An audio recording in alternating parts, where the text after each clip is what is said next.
Hi everyone, my name is Maddie and welcome back to my channel. Today I'm here to tell you my June TBR and I'm so excited because I'm taking part in the Make Your Myth Taker Readathon run by MythTake, which you can find over at Twitter, which is hosted by Ashley at Frolic Through Fiction and Charlotte at Bookmarks and Vlogging. It is honestly one of the most amazing readathons. It's so in-depth, it's so interesting, and the basic premise is that you are completing books and different challenges to try and build a fantasy or mythical character. I am so excited to take part in this. The full introduction video will be linked in my description because all of the rules are so complex and so interesting, and I think Ashley is going to do a much better job at explaining that than I am. So if you're interested in taking part, then definitely go and check out her video.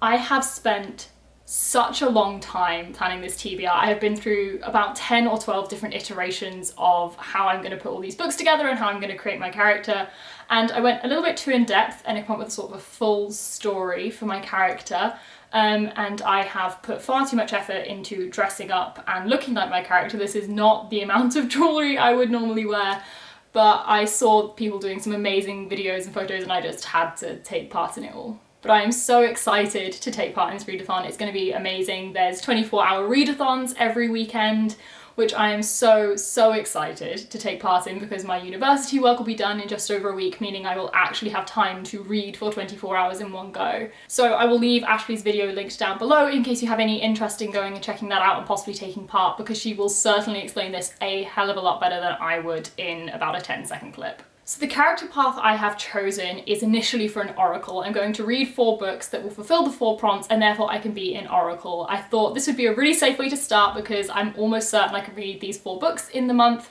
and then I have a character sort of done and I've technically completed the readathon. And from that point onwards the story gets a little bit more complex, but we'll get to that in just a minute. The first prompt for the oracle is to go into a book blind, and if I'm honest, the book I've chosen for this is a book I have been so excited to read. But I actually know practically nothing about, and that is The House in the Cerulean Sea by TJ Clun. All I know is that this is fantastical. It has been blurbed by some of my favourite authors, and a lot of booktubers and book Twitter people who I really trust their opinions have absolutely adored this book recently. I get the impression it's quite whimsical, it's certainly fantastical, the cover is stunning, but I don't know much past that. Either way, I hope I love it, and we will find out very soon because this will be the first book I'm reading this month. The second prompt for the oracle, which is actually shared between all the characters on the sorcerer path, is to read a book with a foiled cover, and for that I'm going to be reading Percy Jackson and the Battle of the Labyrinth, which, it's shiny. I'm not sure it's necessarily foiled, but I'm calling this because look at that shine. I started rereading the Percy Jackson series in May. Due to me having to do my dissertation for uni and everything being a bit stressful, I thought this would be the perfect time to pick up a well-loved middle grade series. This would be quite low stress and also really fun, especially with all the hype of the TV show at the moment. So I started rereading it. I read the first 3 books in May, but I absolutely want to continue with it, so I'm going to make sure to finish off the last 2 in June. I'm certain most of you already know what this series is about, but just to give a bit of a synopsis, it follows a 12-year-old boy in the first book who finds out he is the son of Poseidon and is in fact a demigod, and it's him navigating his way through what that would bring, and also loads of quests and adventures they go on. I obviously won't say specifically what this book is about, although I actually don't remember, even though it's a reread. I read it so many years ago, I cannot remember. I remembered the first 2 books really well, but 3 onwards, I cannot remember at all, so it's completely new for me as well. But yes, I won't say too much about what has happened because obviously that would be a spoiler.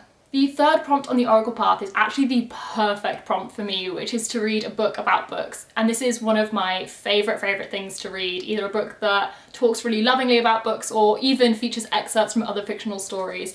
And so I'm really excited to pick up a book I honestly cannot believe I haven't read before, which is Shadow of the Wind by Carlos Ruiz Zafon. I do not know a huge amount what this is about, and I kind of want to keep it that way because I know there is definitely a mystery element involved in it, and therefore I'm quite keen to not really know too much going into it. I know it's historical fiction, which for me is a rarity. I don't often read historical fiction as it's not often my favourite genre, but I do think there will be an exception for this one. It follows a boy who falls in love with a book and then finds out about this big mysterious scheme to do with destroying copies of this book, and I am just absolutely excited, and I know a lot of people love this book, so I'm hoping I'm going to really love it as well.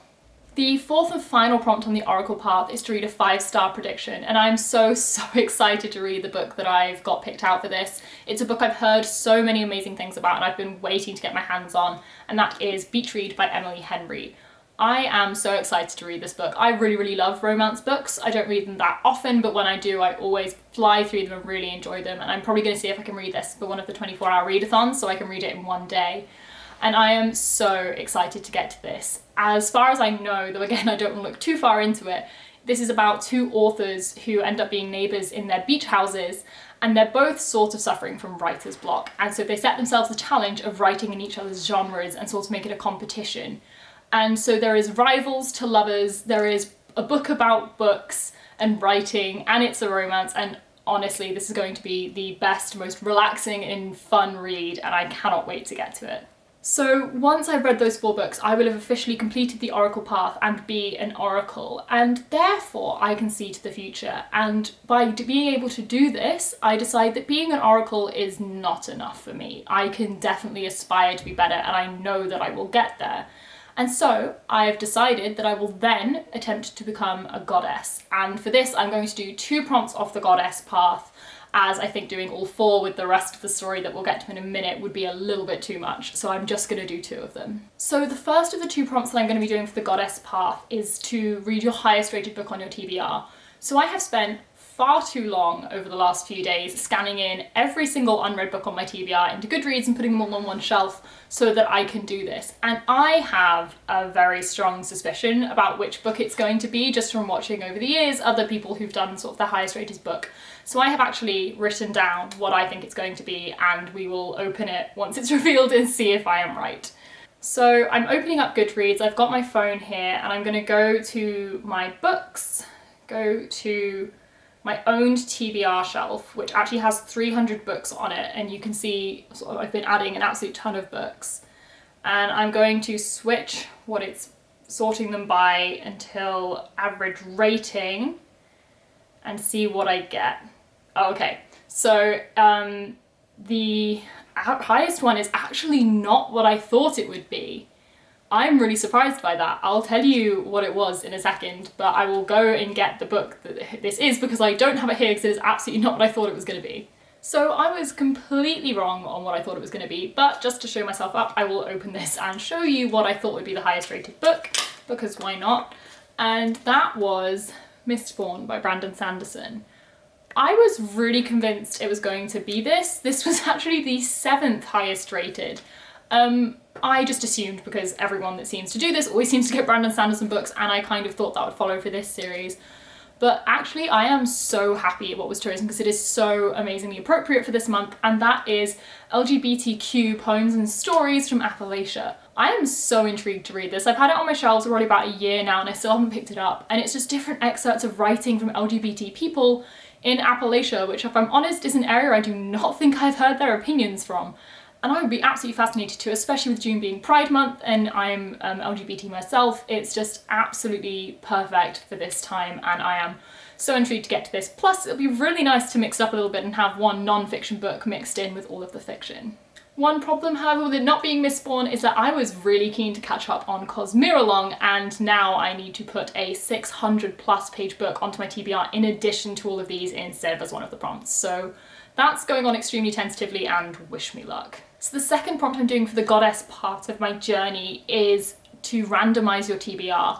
And the previous book actually helped me out with this, but I was really thinking that I did not have enough LGBTQ books on my TBR for this month. I actually read a huge amount of LGBT books. The easiest way to get me to pick up a book is to tell me that it has some LGBT rep in it. I will instantly buy it and want to read it. But just because of trying to fit the prompts, I was really struggling to get anything to fit. So what I've done for this month is I've got all my LGBT books together and I've put them in one place, and I've done a random number generator just for those books, so I was guaranteed to get one LGBT read. And I will actually show you the clip of me getting the number and working out which book I'm reading just now. As I mentioned in the previous clip, I have gone and got all of my unread LGBT books off my shelf, minus a couple because they're absolutely huge and I want to save them to a time where I might be able to sort of appreciate them slightly more.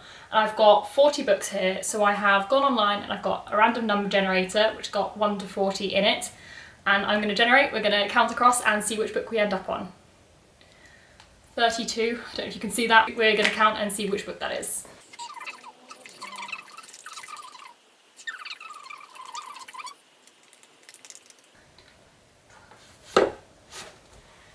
So that's this one. I will cut back to previous me to explain what this book is about.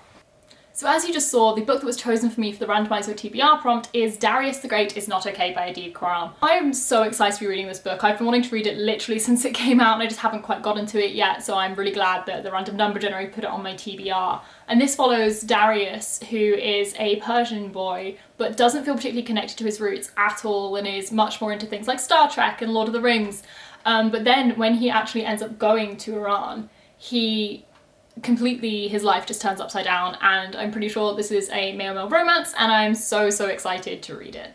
So having completed those two prompts, I am then considered a goddess, but also with the power of looking ahead to the future and prophesizing things, as I've already completed the oracle path.